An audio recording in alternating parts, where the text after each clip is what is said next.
9 subtle signs you're becoming emotionally invisible after 50. You may not realize it yet, but something inside you has already started to disappear. Not your body, not your voice, but something quieter, something harder to name: your emotional visibility. And the first shocking sign is this: people stop asking how you really feel. Not because they don't care, but because they assume you've become content, settled, finished. And what they don't see is that inside your calm smile is a scream that never leaves your throat. A longing you've learned to swallow so well that even you forget it's still there. And as this silent erasure begins, you make the second mistake. You stop correcting them. You stop speaking up, stop sharing what moves you, what breaks you, what excites you. Because somewhere between the birthdays and the funerals, you began to believe that emotional depth is for the young, that passion and pain are things to be hidden with grace, and so you nod, you agree. You hold space for everyone else's struggles while yours turn into dust. And here comes the third sign: when you talk, people interrupt. When you feel, people change the subject. When you hurt, they say you're strong, and inside that word strong, they bury your right to be soft, to be vulnerable, to be seen as someone who still bleeds. And what's worse is that you begin to internalize it, to mirror their indifference by becoming emotionally self-contained, emotionally silent, emotionally invisible. And by the time you reach the fourth sign, you start doubting your own need for connection. You tell yourself you're fine alone, that needing less is maturity, but deep down you're starving, not for attention, but for acknowledgement, for someone to say, I see you. Not just the role you play, but the ache beneath the surface, the storm behind your eyes, and when no one does, you shrink further. And that leads to the fifth sign. Your stories become shorter, your voice quieter, not because you have less to say, but because you've been slowly trained to believe that what you feel no longer matters, that it's too late to change, too late to be heard, too late to be truly understood.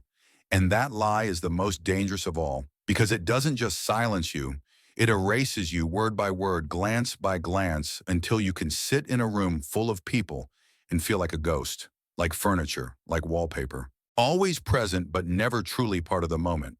And that's when the sixth sign slips in. Unnoticed, you begin to minimize your own emotions, laugh when something hurts, brush off what actually stings, downplay your dreams because they seem childish, now foolish even, and all the while your inner world continues to wither, not from lack of experience, but from lack of witness. And then comes the seventh sign. The most subtle and heartbreaking of all: you stop expecting to be remembered. Not just your birthday or your coffee order, but your stories, your fears, your preferences. And when someone forgets what you told them last week, you say, no big deal. But it is. It is a big deal, because memory is proof that you matter. And when people stop carrying your story in their minds, you begin to vanish from the map of intimacy, and even love starts to feel generic, hollow, performative. And by the eighth sign, you notice that the mirror doesn't reflect the same person anymore. Not because of wrinkles or age, but because your face has become too practiced, too unreadable, and the world sees it as calm, wise, serene, but it's actually the look of someone who's been edited out of their own emotional script, who has learned to feel alone even when surrounded. And the ninth and final sign that you've become emotionally invisible is the most devastating. You stop trying to be understood. You stop explaining. You stop sharing your inner weather, because you've convinced yourself that no one would stay long enough to hear it. And in doing so, you complete the circle of disappearance. Not because others erased you, but because you slowly agreed to disappear, piece by invisible piece, all while still laughing at jokes, still cooking dinner, still paying bills, still living on the outside while dimming inside. And if you've seen even a glimmer of yourself in any of these signs, you must know this: it is not too late to return, not too late to be seen, not too late to say, this is what I feel, and it matters, not too late to reclaim your full emotional voice.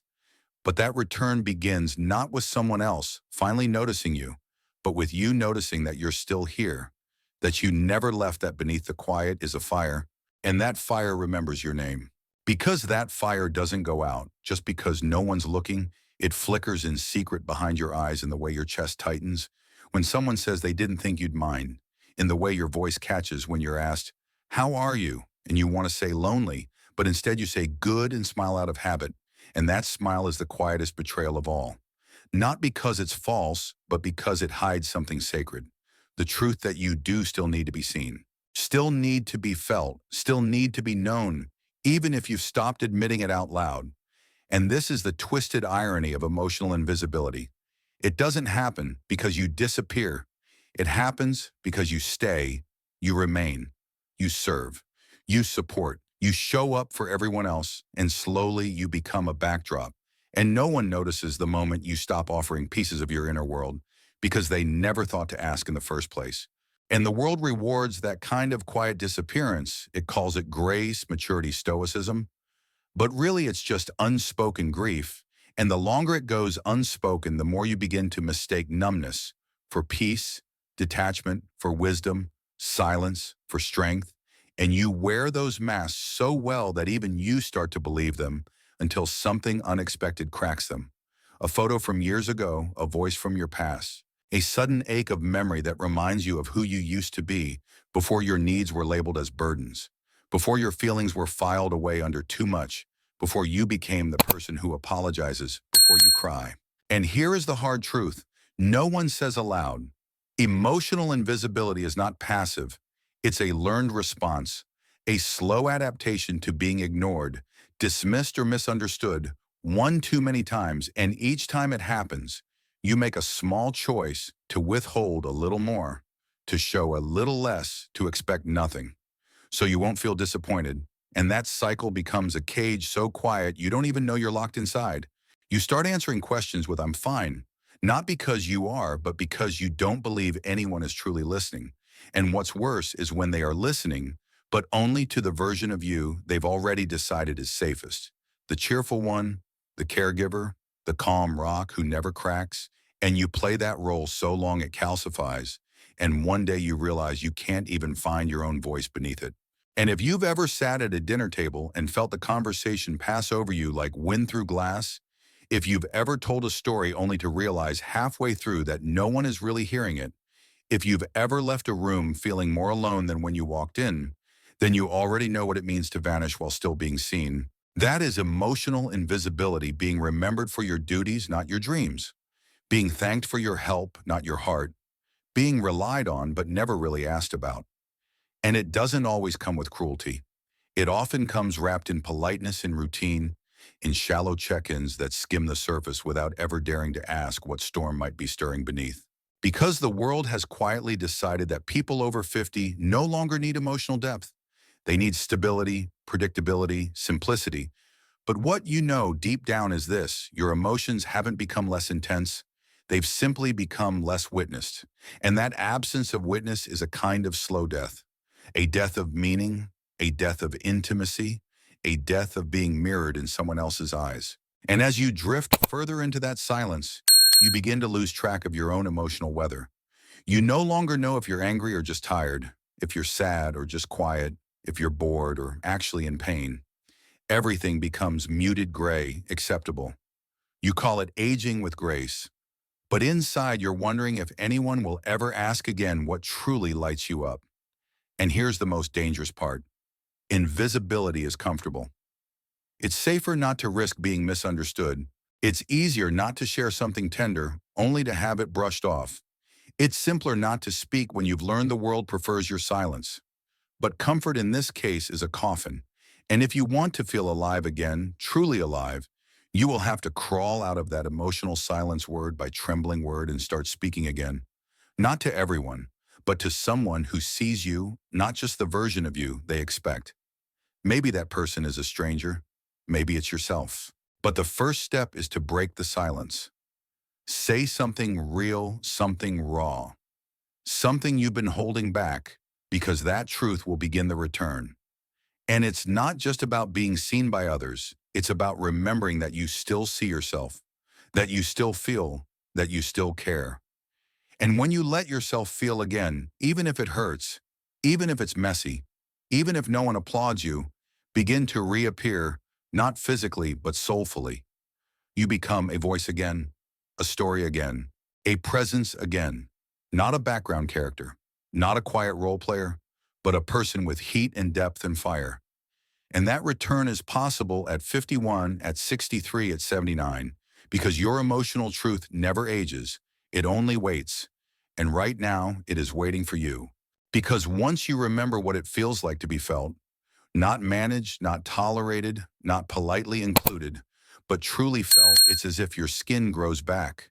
Your voice grows teeth, and suddenly the world that had faded into background noise becomes sharp again, vivid again, responsive again. And it starts with the smallest defiance the moment you stop pretending. You're not lonely. The moment you stop saying, it's fine when your soul is cracking. The moment you take off the mask you've worn so long, you forgot you had a face beneath it. And beneath that mask is a lifetime of words. You swallowed feelings. You silenced moments you needed someone to ask a second time, but they never did. And now you carry all of it in your chest like sediment at the bottom of a river that hasn't flowed freely in years. And here is the real cost of emotional invisibility. You begin to forget your own worth, not your usefulness, not your reliability, but your worthiness. The truth that you deserve to be loved, not just for what you do, but for who you are, for how deeply you feel, for how uniquely you see the world. And when that worth starts to erode, you begin shrinking your life to fit the smaller version of yourself that others respond to.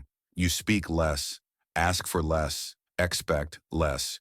And all of it becomes a loop. Less expression means less response. Less response reinforces the silence, and the silence becomes your identity. But it was never you. It was never the real you. The real you still remembers what it was like to cry without shame, to love out loud, to speak with conviction, even if your voice shook. And you don't miss youth. You miss witness. You miss being mirrored, reflected, echoed back as real. Because humans aren't designed to live unmirrored. We need other minds to hold the shape of our own, and without that, even the strongest minds begin to dissolve, to question, to fade. So if you've noticed that people rarely ask you for your opinion, rarely check how you're feeling, rarely seem to remember what matters to you, don't assume it means you have nothing left to offer. Assume it means they've stopped seeing the parts of you that no longer speak. And the way back is not to wait for someone to invite you, it's to interrupt the silence yourself. Say the thing you've been holding back. Reach for someone emotionally before they assume you don't need reaching. Be the one who says, actually, I'm not okay. Not for drama, but for dignity. Because emotional honesty is dignity. It's the declaration that your inner world still exists, still matters, still deserves space. And when you start living from that place again, even awkwardly, even slowly, you stop fading. You stop agreeing to disappear. You stop letting the world reduce you to a role, and you return fully, fiercely, tenderly. You return as someone who no longer trades truth for peace, no longer hides needs for fear of being too much, no longer apologizes for being deeply human. And in that return, something astonishing happens. People begin to see you again, because energy follows attention. And when you pay attention to your own emotional self, others follow. They begin to remember your birthday, your preferences, your fears, your stories. Not because they suddenly became more caring, but because you stopped hiding. You showed them where to look. You gave them permission to witness you. And that witnessing brings the light back into your face, the music back into your voice, the weight back into your presence. And you are no longer invisible. You are undeniable.